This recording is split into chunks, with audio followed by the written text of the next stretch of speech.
એટલે આ એક સાયકલ છે. સાયકલ કેવી રીતે છે? સૌથી પહેલાં તો ઇન્જરી થશે, સ્વેલિંગ થશે, એટલે બ્લડ સપ્લાય ઓછું થશે, બ્લડ સપ્લાય ઓછું થશે તો ઇસ્ચેમિયા થશે, ઇસ્ચેમિયા થશે તો ફરીથી પાછું સ્વેલિંગ આવશે. ઓકે, તો આખી બ્લડ સપ્લાય આખી સાયકલ જે છે એ ચાલતી રહેશે, બરાબર.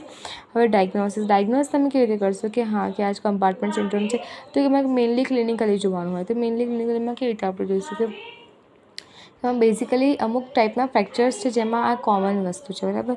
તો કયા? તો સૌથી પહેલાં તો ફોરામમાં 2 વસ્તુઓ છે. સૌથી પહેલાં તો કે સુપ્રાકોન્ડાઇલર ફ્રેક્ચર થઈ ગયું, સુપ્રાકોન્ડાઇલર ફ્રેક્ચર પછી ફોરામનું ફ્રેક્ચર થઈ ગયું, બરાબર. લોવર લિમ્બમાં વાત કરીએ તો આપણે close fracture of the tibia, okay, અને crush injury in forearm and upper limb lower limb means કે અહીંયા છે ને ફોરામ અને એક ટીબિયા, ઓકે, આ રીતે.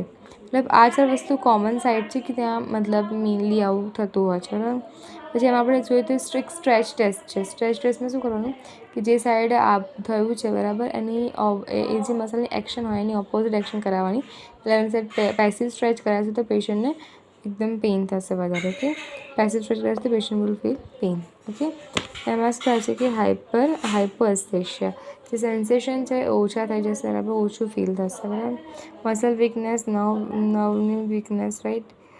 પ્રેશર જે છે, અને આમાં આપણે જોવું હોય કે કેટલું કેવી રીતે આપણે મતલબ એમ જોવું હોય કે હા ભાઈ આ કન્ફર્મ કે ભાઈ કમ્પાર્ટમેન્ટ સિન્ડ્રોમ છે. તો એના માટે મેઇનલી શું કરતા હોય કે જે પ્રેશર છે એ માપતા હોય કે ભાઈ 40 mm ઓફ વોટર આના કરતાંય વધારે હોય તો એ કમ્પાર્ટમેન્ટ સિન્ડ્રોમ છે. પણ મેઇનલી આ લોકો ક્લિનિકલી એમ યુઝ નહીં કરતા, બટ થિયોરેટિકલી છે આ વસ્તુ યાદ રાખવાની, બરાબર. ટ્રીટમેન્ટમાં તો અગર પ્રી ટ્રીટમેન્ટ મતલબ એવું હોય કે ચાન્સીસ છે કે આ ફ્રેક્ચર પછી આવું થવાના, તેમાં આપણે પહેલેથી કે લિમ્બ એલિવેશન આપી દઈએ અને એક્ટિવ રેન્જ ઓફ મોશન કરવાનું કહી દઈએ, એનાઇઝિંગ આપી દઈએ, બરાબર, આ બધું આપી દઈએ. પણ હવે સમજો કે થઈ જ ગયું છે, તો થઈ ગયા પછી શું કરશું? તો એના માટે 2 ટ્રીટમેન્ટ છે કે ભાઈ એક તો ફેશિયોટોમી કરી દઈએ. ફેશિયોટોમીમાં જેમ કે કોઈ અપર લિમ્બનું કોઈ ફ્રેક્ચર અપર લિમ્બમાં કમ્પાર્ટમેન્ટ સિન્ડ્રોમ થયું છે તો સિમ્પલ છે કે ભાઈ સ્કિનમાંથી આપણે કટ કરીશું, સ્કિન કટ કરીશું, સ્કિન કટ કરીશું, પછી ફેશિયા કટ કરીશું.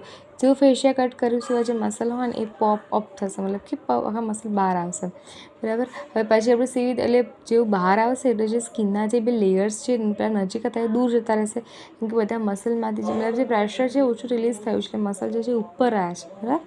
તો હવે આપણે શું કરીશું કે ભાઈ ત્યાં હવે ખોલ્યું તો રખાય નહીં, ઓબ્વિયસલી ઇન્ફેક્શન ને આ બધા બીજા ચાન્સીસ રહે.